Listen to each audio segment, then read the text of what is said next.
a super interesting task that we've been trying to do to get ganking to a situation where it's very, very, very skill based and not just, hey, I'm just gonna mash stuff and it's gonna land, it's gonna feel good. What is up, For Honor family? I hope y'all are doing well today. Skill-based ganking. Sounds good, right? But why is it needed? How much of an effect will it have? And is anti-ganking really problematic? If you can't answer these questions now, by the end of this video, you'll be able to answer those questions and possibly have a few more. I was in a match the other day against a group of players that obviously have experience playing together and understand ganking, versus us, who were your typical random group of players that didn't communicate effectively. Yes, the helpless Kyoshin you see on the screen here is me. This stirred up a topic within me that's come up many times, a topic that we all have experience with in some form or fashion, and that's ganking, or in this case, anti-ganking. Nope, I didn't cry or complain when this happened to me in this match, because players are simply using what's already available to them. And I know change is coming. The point of the change, as you just heard, is to usher in skill-based ganking. And I'm all for that. So I want to touch on what that change looks like, because it is needed, and I'm curious, how much do you think the changes and whatever else the devs end up cooking up will affect the game as it is today? If we're going to have this discussion, let's start with the basics and the base level for them. And that is, what is ganking? Take it away, JC. So a gank is, basically we can define it as it's a coordinated attempt by 2 or more players to deal a lot of unescapable damage on a single opponent, right? So basically it could be like you and me tag teaming and going, I'm going to do something on Brian so that he gets hit or something happens, forces a reaction. You hit him back, and then while he's still stuck in a hit stun or whatever is happening there, I can hit him back, and we keep going back and forth until he's basically dead.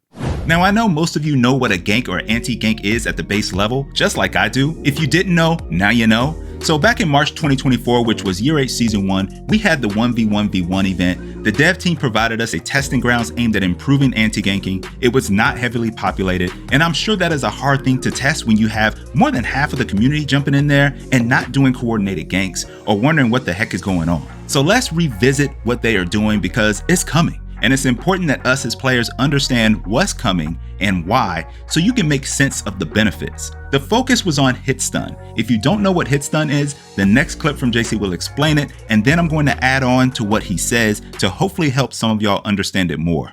Normally in For Honor, when you're hit, you enter what we call a first hit stun state, right? So I have Warden, I hit you, you go into what's called, that's the hit stun state. While you are in that hit stun state, that applies to everybody, by the way, not just you, right? Oh, okay. Yeah. Good. So while you're in that state, any damage you take from players other than me is going to get reduced by 25%. Yeah. Right. If I do combo hits like with a Rochi or with Warden or whatever, you still take the full damage from me. That's great. But from any other source, it's reduced by 25%. Gotcha. In addition to this, if you are hit by another source while you are in that state, you enter what we call the second hit stun state. And while you're in that second hit stun, you take 75% less damage from everyone, including me, even though I initiated the first attack. Yeah. And you also gain uninterruptible and can't be pinned, right? It's a combination of defensive abilities that players call super armor. We're in a state where you're borderline invulnerable, right? You take a lot less damage. You can't get pinned. None of these things happen. Nothing even flinches you, right? You just stand still. Every time you get hit, there's that white flash that appears on you. Why does For Honor do this to us, y'all? They think we enjoy the pain of understanding this game?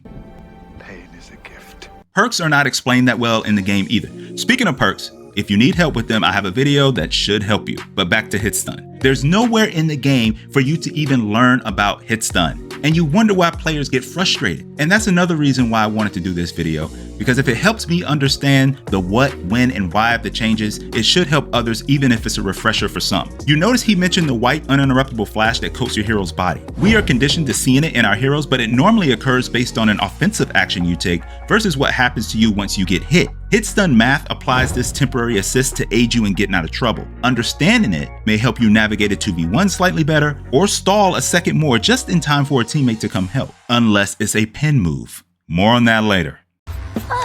Why is it so complicated? It's For Honor.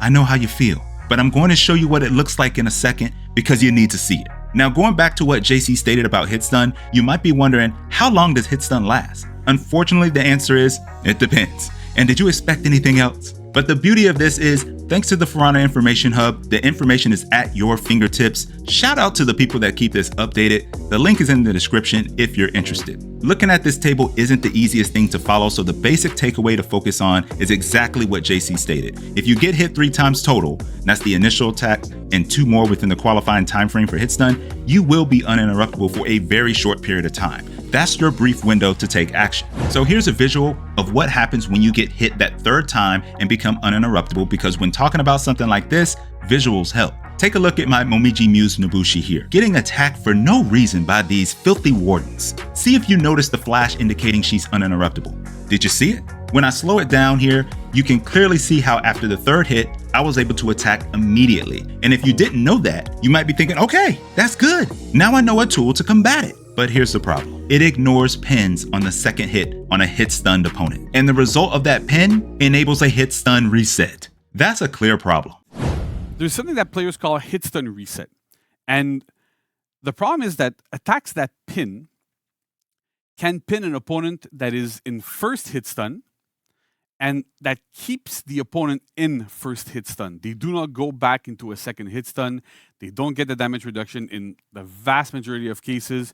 And so that ends up creating a lot of these situations where I'm able to hit you with something. Like, let's say I'm a warden, right? And then Brian's there, because Brian's sitting there.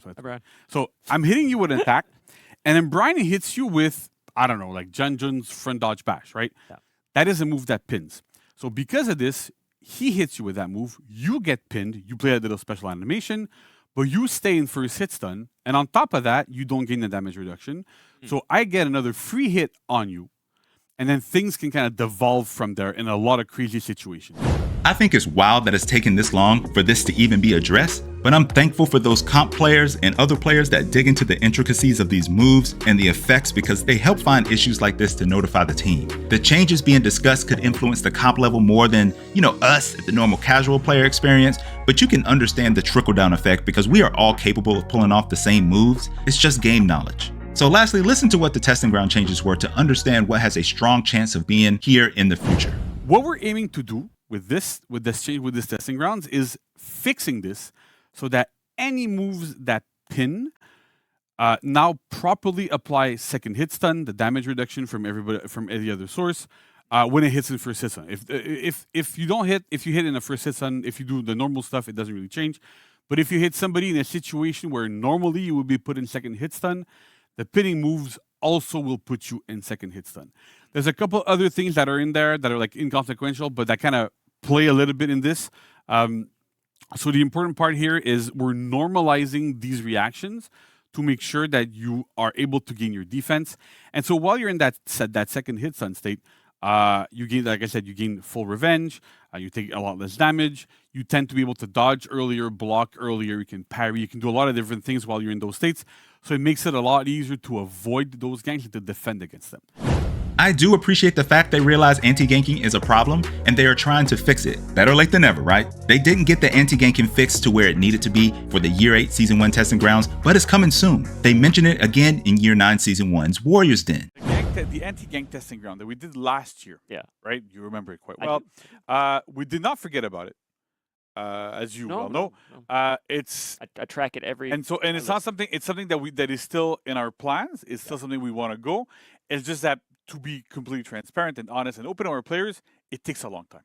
Yeah. It's complicated. We have to go through the data. We have to do a lot of stuff, and so it's taking longer than we would have liked. But it still happens. It's still going to be happening. It's going to be shipping at some point. Just not today, clearly, but it is coming. I just want to reassure people, it is coming. We're working on it.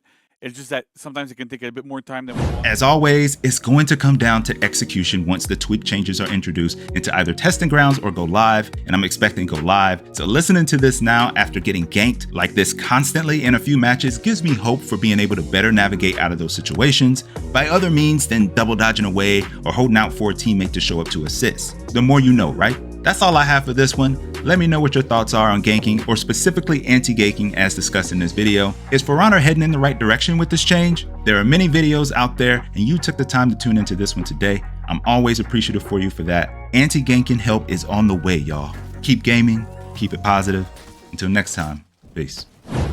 But when you exit that hit stun, you are kind of vulnerable for 100 MS every single time.